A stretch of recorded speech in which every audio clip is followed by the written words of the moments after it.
So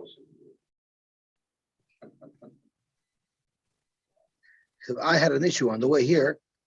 There was a guy, maybe 20 years older than me, like brisk walking, like zipped right by me. That's how I used to always feel with Marion Nussbaum.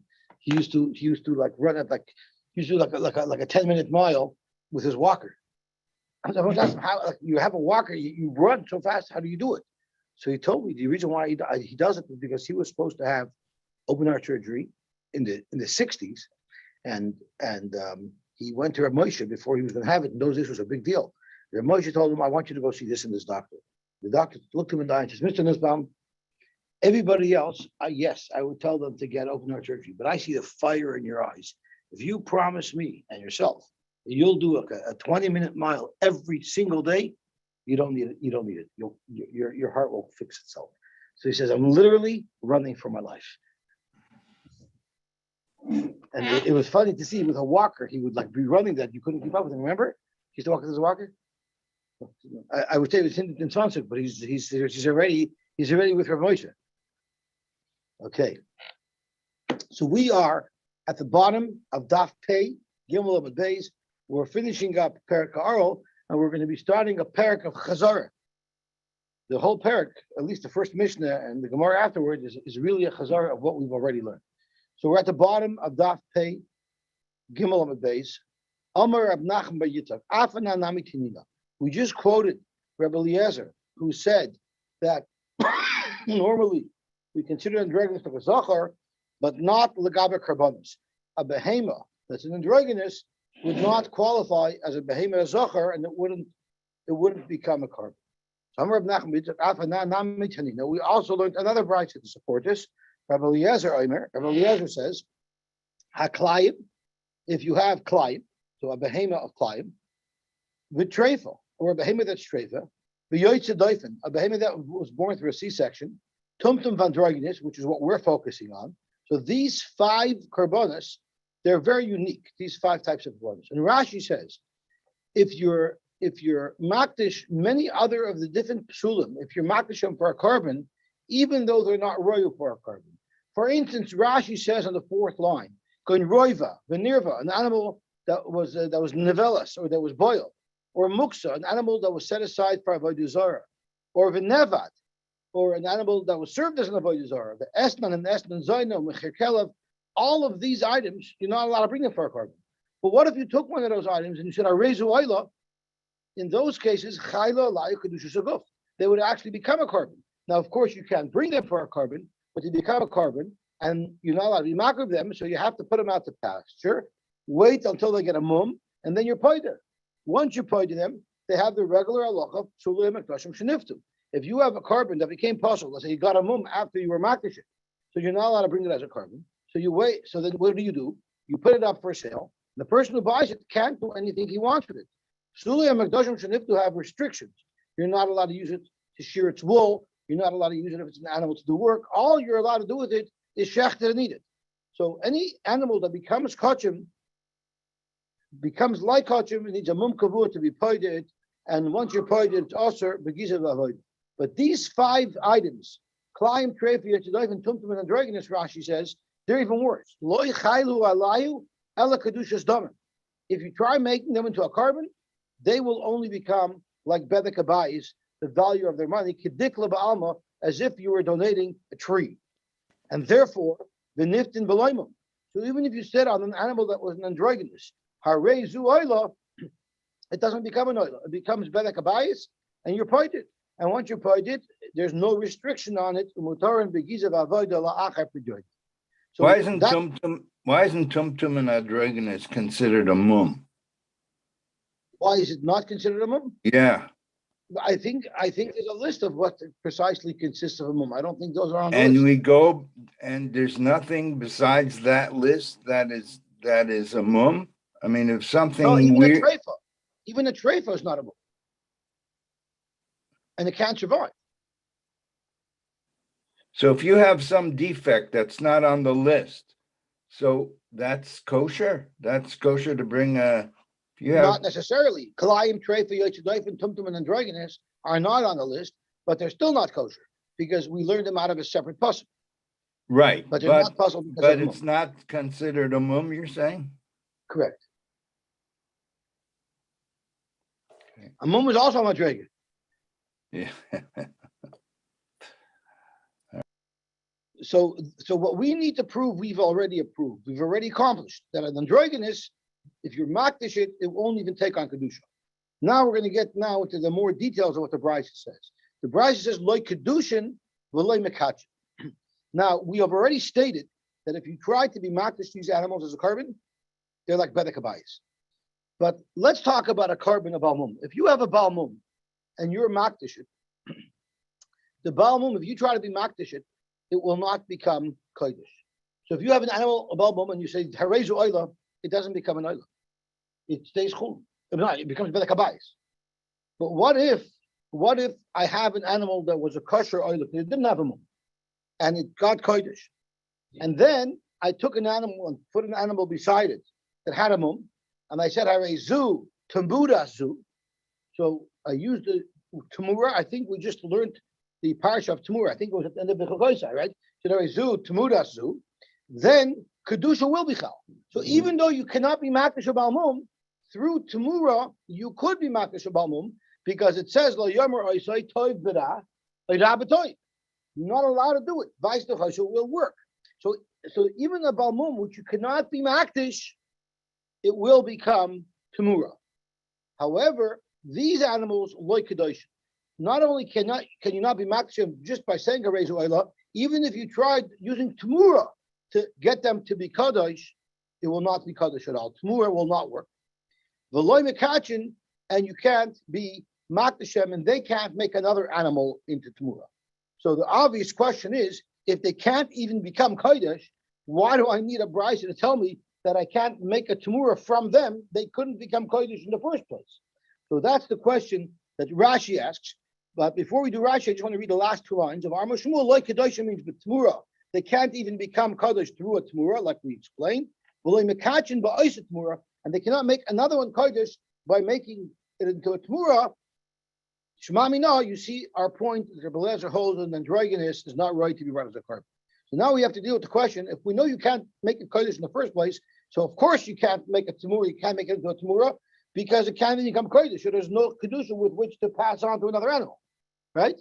So let's see Rashi. Rashi explains how some of them are possible. So there's a long Rashi, but if you look parallel to Yesh Moshe's parallel to the first word of the new parak, and you go down a couple of lines in Rashi, you'll see Rashi is v'hasam moisvina.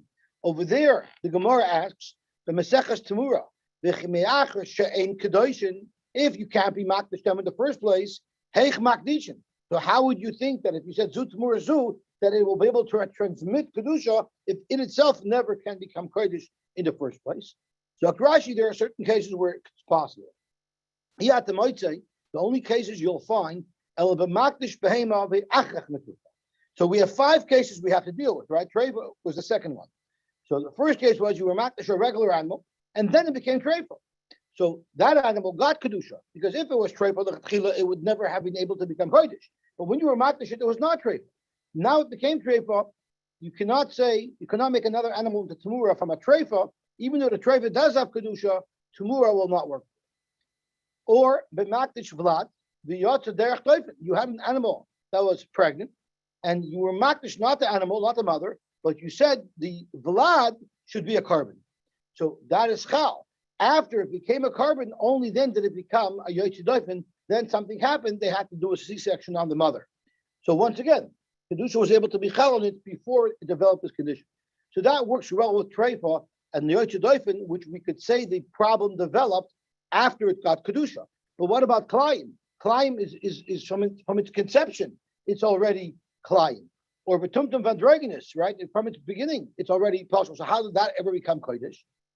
Sheniflu Michasi Chirosam, look Rashi, what was the story? Iman Kedosha. Someone was makdish, the mother that was expecting for a carbon, and then the mother gave birth to these animals. So they have Kedusha because they're Kodesh from their mother. Nevertheless, they could not make Tamura. What do you do with all of these animals? Since they already have Kedusha, you let them pasture until they get a mum, and then v'yiftim v'yoichlem, and then you pay to them, and then what do you do with psulim mikdashim shenif? You eat it. The only exception is vatreifa. The treifa you're not allowed to eat because it's an initial treifa, therefore it's covered. Beautiful. I'm sorry? Even after he's born, that's right. Correct. Okay, so let's see the Gemara. So we said an androgynous has a full status of a male, and someone who's born, this male is chayiv skila because of mishkav zachar. Tanya Amar Rebbe, kisha halachti lil moitayre etel Rabbi Elazar ben Shemua chavei etel Rabbi Elazar ben Shemua. When I went to learn Torah by Rabbi Elazar ben Shemua, which was the second Rebbe, he already graduated from a yeshiva.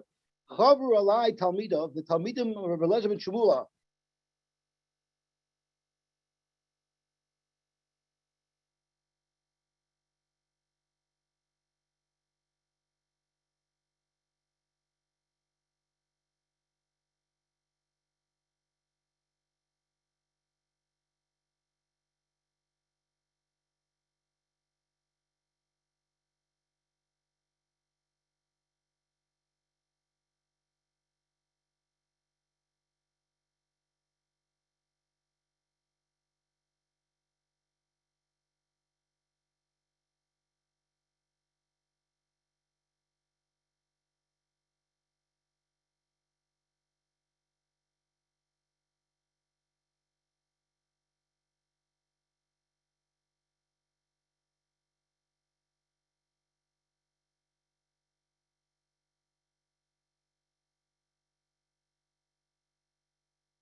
What happened?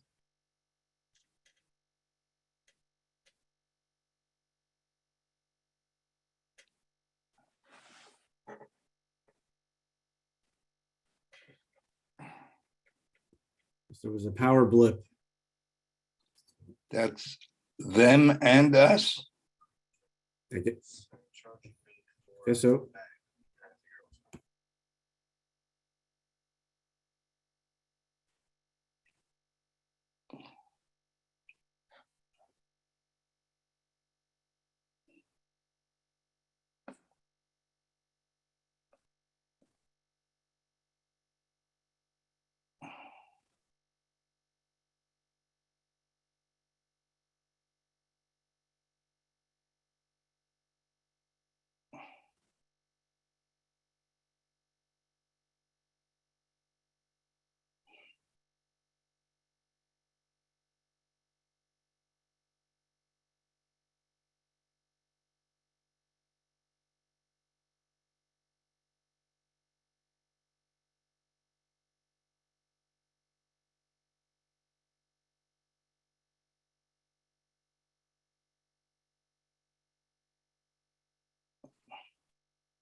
I'm sorry. I don't know if you guys had a blackout, but we had a momentary blackout, and it takes a long time for the router to reboot. So what we were in the middle of talking about is that Rabbi Elazar ben Shamua's Talmidim sort of crowded out Rebbe from learning. The only halacha they taught him was not to Abdul the Chaver la Talmidim Kedan comes from Spukya, like the Negalim of Spukya, which are very, very protective over their turf. They were only willing to teach me one thing in the Mishnah, and that is of all halachas, this halacha. So the question is, first of all, a Yid will come and learn and you don't let him in? That's number one. Number two is if they're going to teach him halacha, why did they pick V'dafka this halacha? So I heard over and I saw over that the reason why they didn't want to let Rebbe in is because they knew that Rebbe was already a learned man.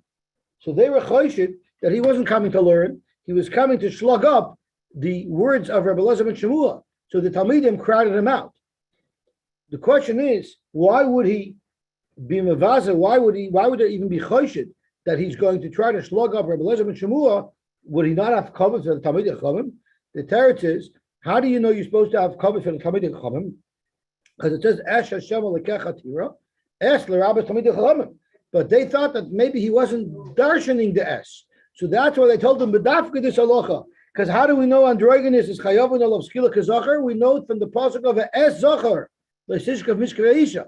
So they were just trying to show him that you're supposed to darshan the S, and therefore you shouldn't come here lakanter only to learn. So Baruch Hashem, we finished the parak hadin halacha oral, b'li neder hadin halacha oral. Okay, now we're starting a new parak, which is really a parak of chazara. Yesh mutaris levalayim. There are women that are mutar to their husbands. They're allowed to be married to their husbands, but vasurusly of man. But they wouldn't be allowed to make ibum. Now we learned this already in the first parak. We discussed al the arayis that right bitoy. So really, this Mishnah is very repetitive. It's going to go through all of the different halachas that we've already learned in this Masechta. I always say that Yevamos, even though it's so difficult, but it has a built-in chazara. They built it into the system to be able to remember it better. Tosfos says over here, Pirush Rabbi Yehuda, Rabbi Yom Tov, Dechein derech hatana la'achar shepirush halachas haMasechta, after the Tana already taught us all the complex halachas relevant to the Masechta, Chozer v'shoynos and b'loshen kotzer. It then reviews it in a clear and concise way, Kidei sheyihu yiyu misudarim b'yadcha u'shemurim b'peh u'v'lei, so that they'll be easy to remember. And the Tosfos Yom Tov in the beginning of Maseches Erchin elaborates on this concept and says that although 95% of the time the Gemara finds a reason for every word in the Mishnah, there's 5% of the times that you're going to find, and he doesn't use those exact percentages, that there's no reason for words in the Mishnah. It's only there because the Mishnah was written in such a way that it should be easy to remember. It's actually designed to be a sing-song. You're actually supposed to sing it. And that's why it sticks things in. That's why you find the Mishnah Rishvanyalo is awesome. And Koima we have many times. We have Chisurim Echseros. These are all because the Chazal structured the Mishnahs in a way where it will be easy to remember. And I remember when I was in Camp Aguda, Shabbos afternoon, what did we do? We used to say Mishnahs Palpeh, right? And who said the most? David Engel. He always won the Mishnahs Palpeh contest. But we used to say Mishnahs. I remember I would struggle on remembering the tiny little Mishnahs from Pirkei Avos. And I remember there was a very long Mishnah, and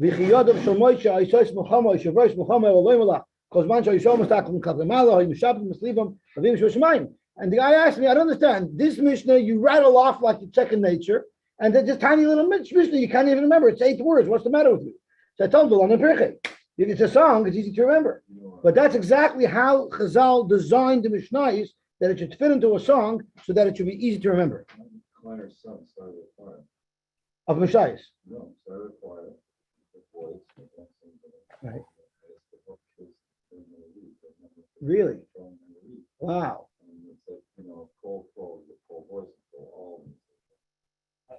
That's a very dangerous thing to start choirs. Right? That's how I remember. It works. Chaim Nusram's wife teaches in the Shakif, and she used to take the long Rashis and make them into Nagunim. And I still remember a lot of Rashis, like the Rashi Masa B'Yodecha, Mizeh Hashem Yodecha. So I know the niggin for it. We did that in Harry Show in our great routine of counting tests. We had teachers who knew always watch your tests. We showed all watch the tests. We knew they were very true false. We had the work the right? But that it works. And then the guy, and then half of it was theory, half of it was true false. And the teacher walks in the people read. He says to one guy, "How is it possible if you got 100% of the true false, and you get one theory question?" It's a song. I'll explain it to you one day. Okay. So Yesh Mutaris Labalein Basuris Livein. There are women that are legally allowed to be married to their husbands, but the Yovim are also to them. We know many cases. We learned it already. Or Mutaris Liyevmein. They would be mutar lechatchila to marry their brother-in-law, besides for the fact that it's their brother-in-law, of course. But Basuris Labalein. But or also the marriage to their husbands was not an allowed marriage. Or mutaris la'elu, which is the standard case, or vasuris la'elu. So let's go through the list. The elu mutaris lebalein vasuris liyivmein. The following list of women are mutar to their husbands. If they become an almana, they're also to marry the oven. Example number one is kohen hedjit shenasa es halmana. A kohen hedjit who married an almana. A kohen hedjit is allowed to marry an almana. The yesh loyach kohen gadol. But he has a brother who's a Kohen Gadol. So Rachman Latzlan, if this Kohen Hedjit dies, we now have an Almana who falls to Yibum to the Kohen Gadol. So you might ask, why did the Kohen Hedjit have to marry an Almana? Even if the Kohen Hedjit married a Basula, once he dies, she's an Almana, right? So the Gemara is going to discuss that. So what is telling the Mishnah is also going to highlight that a Kohen Hedjit may marry an Almana. Oh, that's a good teretz. The Gemara didn't think of that one. But the mice is a good teretz. Okay? So Zok the Gemara, Halal Shenasa Kshera. A halal that married a woman who's kosher to him. For instance, a halal that married a Yisraelis, right? Or a halal who married a Kohenis. The Yesh Loi Ach, and he has a brother kosher. And he has a brother who's a Kohen kosher. So how did this happen? You have a man who married two women. One wife, he says he was a Kohen. He married one wife and he had a son, a kosher Kohen. And then he married a second wife who was a Gerusha. They had a son, and now the son is a Chalal. So you have two brothers, they share a father, so there's a din yibum on them, but they don't share a mother. One of these brothers is a Chalal, and one of these brothers is a kosher Kohen. So if you had a Chalal who married a Ksheira, v'yesh ach kosher, so the ach kosher would not be allowed to marry this woman, because once the Chalal marries a woman, what is the loch if a Chalal marries a woman? What happens to her? Why is she now usher to the brother of Kohen? Could anyone guess why? She becomes a Chalala, right? That's what you would say. The Rambam holds she becomes a Zoyna, not a Chalala. Because the Rambam holds that a Chalala can only come from a Bia Ha'asura. A Chalal who marries a Bas Yisrael, there's no Isser. It's 100% a Bia HaMuteris. So the Rambam holds it doesn't become a Chalala, she becomes a Zoyna. And the Rambam holds that to become a Zoyna, you don't have to do a Bia Ha'asura. A Chalal who marries a Kshera makes her into a Zoyna. That's the Rambam holds. Even though it's 100% mutter, the Psul Zoyna does not come from a Bia Asura, but the Psul Chalala has to come from a Bia Asura. The Chiddush of the Shita of the Rambam and the Chinuch. She married someone who has a Psul. She married a Pogum. It's a Kam of Zoyna. That's what the Rambam holds. That's a Sigir for sich, but I just wanted to mention that. So Chalal Shenosa Kshera, Chalal Shenosa Kshera v'yesh la'akasher. So he's allowed to be married to her, but the brother would not be able to do Yibam, or Yisrael Shenosa Bas Yisrael, a regular Shidduch, a Yisrael might have Bas Yisrael, v'yesh loyach mamzer, and he has a brother in mamzer. So if he's nifter, the mamzer cannot marry the almana because lo yavi mamzer v'kal Hashem. Or mamzer Shenosa mamzeres. What if a mamzer married a mamzeres? V'yesh loyach Yisrael, and he has a brother who's a Yisrael. So the marriage would be allowed, but the brother wouldn't be allowed to do it. Okay, now, and all these cases are mutaris lebalein. These are all women who are mutar to be married to their husbands, but vasuris liyabmein, but there's an iser lav for them to do yibum. Now we'll go to the next section. The elu mutaris liyabmein v'asurin lebalein. The following women are mutter to their Yevamos, but they're also to their husbands. So their husbands married them be'isser. And who are those? Kohen Gadol shekidish salmana. A Kohen Gadol who was mekadosh halmana. V'yesh loy ach Kohen Hedid. And he has a brother who's a Kohen Hedid. So the Kohen Gadol was mekadosh and almana, and then he dies.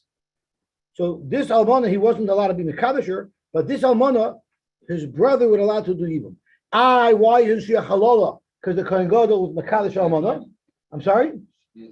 No, that's a biasura. The teretz is, we learned earlier in the Mishnah that if there's only kedushin and there's no nisuin, there's no bia, she's considered a halala only while they're married. But we had the Gemara, even Reb Meir holds, mesu or nisarmalu or niskarshu.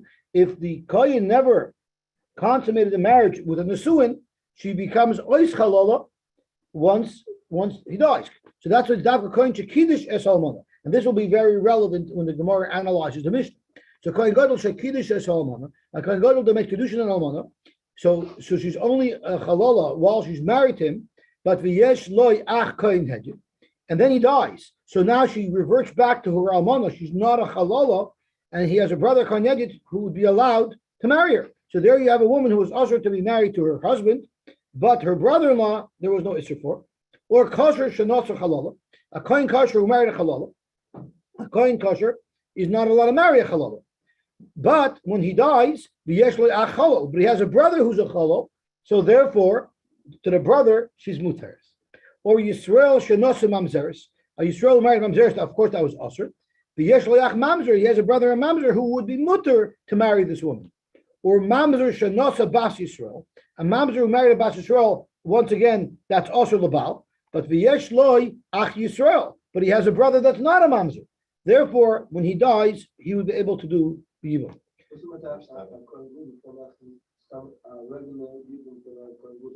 It would be impossible because it's always an almana. That's right.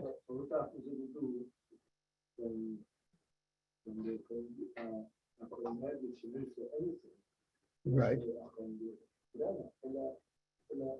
So the question is do you say that he has to make the bia because I say the chalisa, the Kohen Gadol will have to make the bia. The first question is, why did that be almana? No, you asked me on the first question, why was a Kohen Hedid Shekidish almana? Yeah, so the Gemara will ask the question, why couldn't it be a Kohen Hedid who was Mekadosh B'sula? Because once he dies, automatically she's an almana. Right. So you're chapping us the Gemara. The article is telling us about the Gemara later. That's right. That's right. No, that's halacha we know. The question is why the Mishnah said it. If even though she was a basula after the Kohen Hedid died, she's now an almana. So why didn't the Mishnah just say he married a basula? Why do you have to put this woman through two tragedies? Put her through one tragedy, right? Zok to Gemara Vayter. But it wouldn't be. She would still be the almana. So let's see the next case. Mutaris liyabmein v'asuris liyabmein. So the list that we just said are mutar to the Yavim, but also to the Baal. Ve'elu asuris le'elu le'elu. Now I'll give you a list of women who are also to marry both brothers. Kohen Gadol shenoses al almana. If a Kohen Gadol married an almana, v'yesh lo'ach Kohen Gadol, and he has a brother who's also a Kohen Gadol, oy Kohen Hedid. How do you have a Kohen Gadol who has a brother Kohen Gadol? So either as soon as he died, his brother was appointed as a Kohen Gadol, or we learned it in Chagiga, I believe, that you can have a Kohen Gadol who had a psal, and because of that, they were mamana another Kohen Gadol to take over, and then the psal was rectified, so the original Kohen Gadol goes back into place. So we said, Ein bein this, l'meruba v'godim, ella, ein bein Kohen sha'avar, l'kohen ha'ovid, ella, certain halachas that chavitin is brought every day, but they both have the restrictions of who they're allowed to marry. So that's how you could have two Kohen Gadol. Okay, Zok Gemara Vayter. How about a kosher shenosa halala, a regular person? Correct. Yeah. Kosher shenosa halala. What about a Kohen kosher who married a halala? So he wasn't allowed to marry her. V'yesh loy ach kosher, and he has a brother who's a kosher Kohen. So he's not allowed to be married to this woman, nor is his brother allowed to be married to this woman. Yisrael shenosim mamzeres. Yisrael married mamzeres. V'yeshlach Yisrael. Once again, both are also to marry this woman. Or mamzer shenosim bas Yisrael. V'yeshloach mamzer. The grandfather was obviously a big tzaddik. He didn't only have one son of mamzer. He had two sons that were mamzer. Right? Then asuris elu. They're also to both. The shar kol anoshim and all other women who don't fit into any of these categories. Mutaris li'abalein uli avmein. They're mutter both to their husbands and then to their Yevamos. So up until this point in the Mishnah, we're discussing Isurim Da'iraisa. What about Shniyos Midivrei Seifim? What about all of these cases we can review using women who are not also to them Midaraisa, but only also Midarabanan? There's many examples. We don't have to go through them all.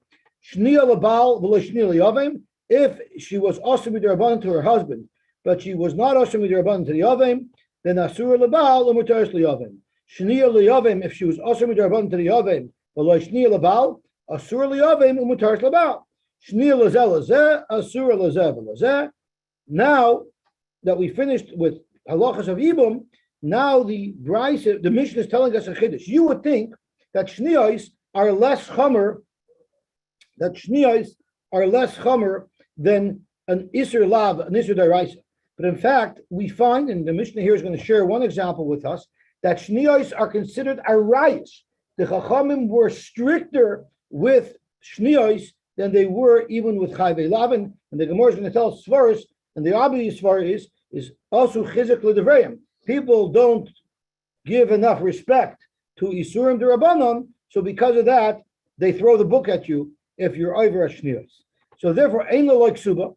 If she marries, she doesn't get her ksuba. Normally, if one divorces or one dies, the wife gets ksuba. This woman will not get ksuba. You're also going to see that she's suffering the brunt of the consequences, and the Gemara is going to discuss that as well. Why does she suffer the brunt of the consequences rather than him? V'loy peiros. V'loy peiros can either mean that he won't be able to eat peiros from the chasam that she brought in, or if he ate peiros and then he divorced her, he doesn't have to pay her back. So once again, it's a consequence for her. V'loy mezainos, he doesn't have to support her. V'loy blois, if she brought begadim into the marriage and they were worn out, she doesn't. It was a shayla to Rishonim if it means he doesn't have to give her the full value of those begadim if they're nichsit and barzel, or if he doesn't even have to give her back the worn out begadim. But favlat kosher, a child born from a marriage, it's an issur d'Rabbanan, the child is a mayuchas. The child is a kosher child. The kaif and oisei lahaitzi, and they do whatever they could to force him to divorce this woman that's usher to him. Almana l'kohen gadol, which is a chayv elavin, rusha v'chalutz l'kohen edit, chayv elavin, mamzeres v'nashinu l'Yisrael, bas Yisrael v'nashinu l'mamzer, yesh lan ksuba. Even though there's a chayv elavin, they do have ksuba. So you see that an isur d'oraisa will not cost her ksuba, but an isur d'Rabbanan will. Clearly, they're more strict. They provide greater consequences to a woman who's over an isur d'Rabbanan. So Zok the Gemara, Ma'ir Yiditani Nasa Listen Kiddush. Let's go right up to the very first case in the Brisa. It says, Koyin Hedjit Shenasa Esa Almona V'yesh Loyach Koyin Gadol. And he has a brother, a Koyin Gadol. Why did he have to make Nisun on the Almana? Why is it enough to say he just make Kiddushin on the Almana? It would have the same halacha. So Frank the Gemara, Ma'ir Yiditani Nisa Listen Kiddush. V'chi Tema, and if you want to tell me, Taima the Nasa.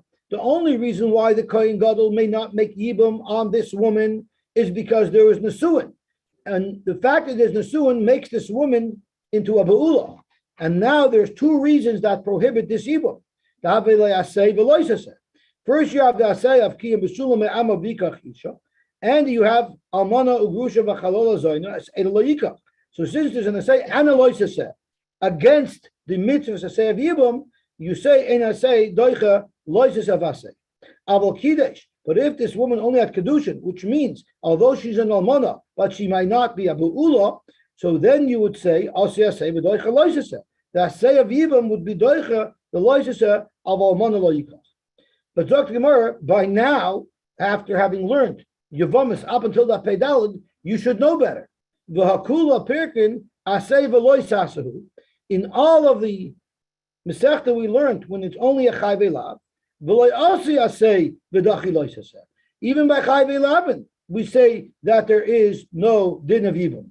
So you cannot say that the reason why the Tana used the word nasa is because the Tana is looking for a case of an asay and a loy saseh. So Gemara, okay, you're right, I'll concede, but I'll tell you why the Tana used the word nasa. Once again, we said earlier that the Tana always tries to make the Mishnah easy to remember, so the Tana tries to use similar terms so that it'll be easier to remember. So Mishum de Kabbalah Mishnah Seifa, since there's a case in the Seifa, which would have only worked with Nesuin, and what was that case? Kohen Gadol Shenosas Almana, a Kohen Gadol that married an Almana. There was a Bia Asura, and that's why she became a Halala. So let's look at the case all the way in the Seifa, where it's also to both of them. Kohen Gadol Shenosas Almana, and therefore he made her into a Halala. There had to be a Bia there, because if there's no Bia there, she wouldn't have become a Halala. And then he dies. Kohen Gadol or Kohen Hedjit. He has a brother Kohen Hedjit. The brother that was a Kohen Hedjit would only be also to her if there was a Bia done. So since at the end of the Mishnah needed a case of Nasa Salmana Dafka Nasa, the Shavi Halala, Avol Kiddush Sharilei. But if it was only Kedushin, this woman would have been able to marry the brother who was a Kohen Hedjit.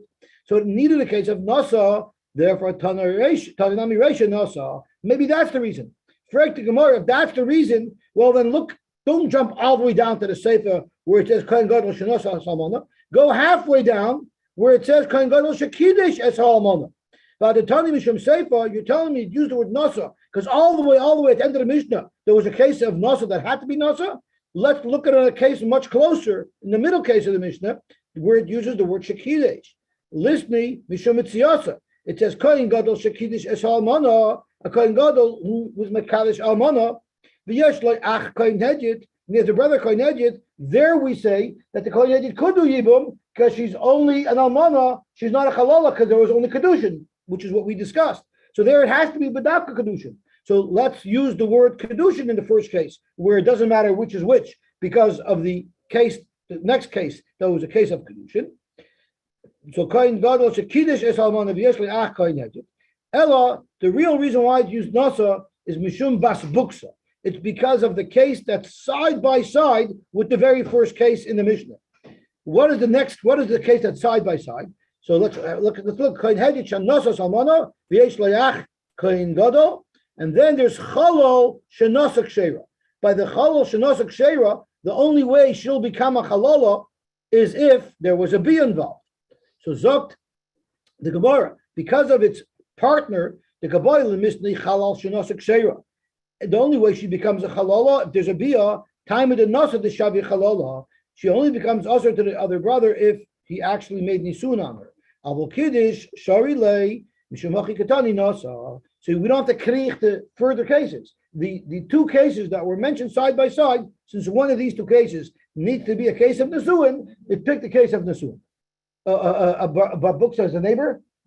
Neighbor, okay. Book says a neighboring clause, okay. My area, the Katani Alman and listed Basula. Now the Gemara asks Mati's Kasha. Why did it happen in a case of Almana? If the Kohen Hedjit even married a Basula, once he dies, she's an Almana, and she will be usher to marry the Kohen Gadol. And if you want to argue that Kosover Haitana, that this Tana holds Nisurin Harishonim Apilin, and we had this svara earlier in the Masechta, that you always look at the very first Nisuin, meaning since with the Kohen Hedjit married this woman, she was a Basula, if that would have been the case, you say that the person doing Yibum takes over the marriage of his original brother. So we would consider the Kohen Gadol doing Yibum as having been done Yibum on a Basula. And that's why you have to pick a case where the Kohen Hedjit married an Almana. That cannot be true. Because we have the case of a Chalal. Shenosak Sheira, yet she still becomes a Chalala, and his brother can't marry her. If he's taking over his brother's marriage, when his brother married this woman, she's a Ksheira. I'm reading this soon. Havadai Mishum Seifa. So then why does it chap on the Kohen Hedjit married an Almana rather than the Kohen Hedjit marrying a Basula? Back to Matis Kasha. Mishum the Kabbalah Mishnah Seifa, the Seifa of the Mishnah said, Kohen Gadol Shenosa Es Almana, a Kohen Gadol who married an Almana, V'yesh Ach Kohen Gadol, and he has a brother Kohen Gadol, so it's also to both of them. or Kohen Hedjit, or he's a brother Kohen Hedjit, because once the Kohen Gadol married this Almana, she becomes a Halala, and therefore she'll even be usher to the brother Kohen Hedjit. In that case, it was Dafka Almana. In the case of the Kohen Gadol, he had to have Dafka married an Almana. Alva Basula, but if the Kohen Gadol married a Basula, Havelei, Chazulei, she would have been mutter to marry the brother, the Kohen Hedjit. Shemachi Katani Almana, that's what Chapta Almana. Again, it's only because of another case, and the Tana wants to keep the cases parallel, even though it's not necessary for the halacha that the Tana is trying to illustrate. Matzka V'Lora Papa. So Zucker Papa, we had a long list of all the different possibilities of osir to this and mutter to that, but there's other examples that will also fit this structure that the Tana didn't list. Structure Papa, if you agree to the halacha that we're about to quote from Abdimi, which we're intimately familiar with because we just learned, the Gemara could have incorporated some additional cases that also you could say asur to him, mutter to him. And what are those cases? How about a mitzri sheni shenasa mitzris rishoni? We know the third generation mitzri is a lot of marrying to Klal Yisrael.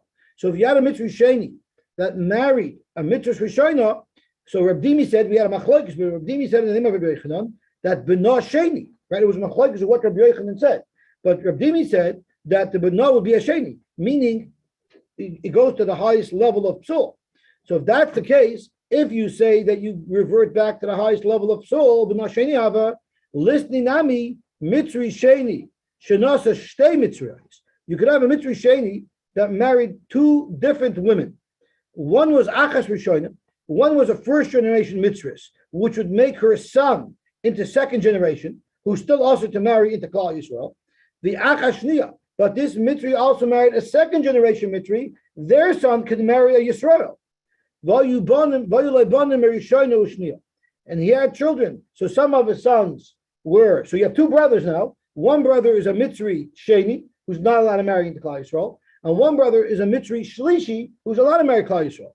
If each of these two sons married women that were appropriate to them, so the mitzri sheni married a mitzris shenis, who he was allowed to marry, and the mitzri shlishi married a girl, a Jewish girl, right?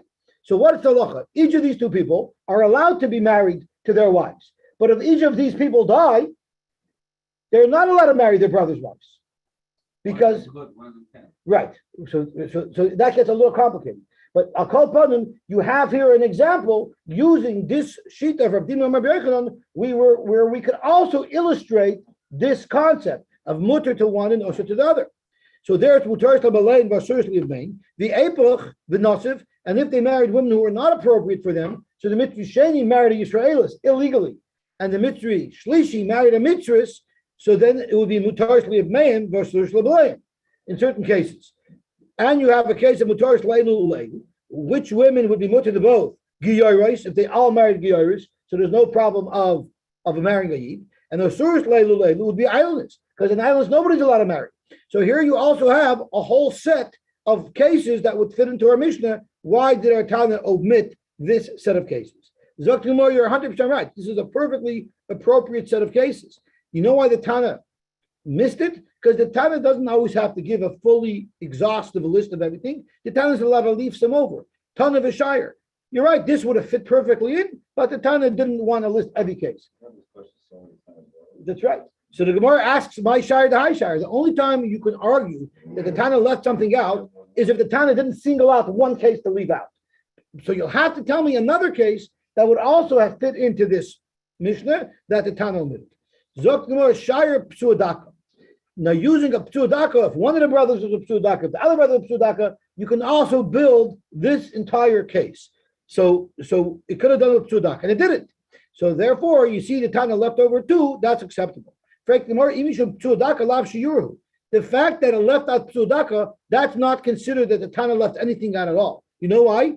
The Tana already gave examples of someone who's also b'chayvei lavin. The case of the Mitri, that's not chayvei lavin, that's chayvei asay. That's a chiddush the Tana should have said. But psuadaka, why would the Tana repeat the case if it already gave an example of chayvei lavin? There wouldn't be any difference between the psuadaka lav and the lav of alman l'kohen gadol, or chalal l'kohen yedid, or grush l'kohen yedid. Zok Gemara, are you serious? Atu chayvei lavin Mi loy katani v'hodar. Don't you find that chayve lavin, even though it was mentioned, nevertheless the Tana mentions it again? The katani, you see, it says koin hedish shenas almona, which was a case of a chayve lavin, and then the chalal shenas akseira, which is a chayve lavin. So you can't bring me a raya. You can't bring me a raya that you won't list off multiple chayve lavin, because you see the Tana does list off multiple chayve lavin. Zok Gemara, you know why the Mishnah listed off multiple chayve lavin? There's a special reason for it, because there's a special chiddush in those chayve lavin.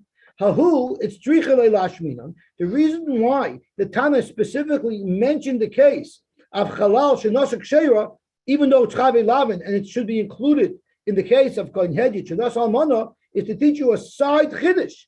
Kidir Rabbi Yehuda Amarav, to tell you the chiddush of Yehuda Amarav. You have over here a chalal shenosek sheira, a chalal kohen who married a kosher woman. Rabbi Yehuda Amarav says that's a chiddush. The Amar Rabbi Yehuda Amarav leihuzru ksheiros linasei lepsulim. You might have thought, and I believe Rabbi Yehuda Amarav is speaking about a bas kohen. Is a bas kohen allowed to marry a chalal?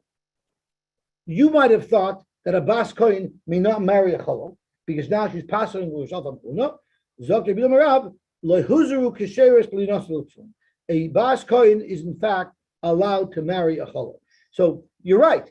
We didn't need to say another case of Lavan.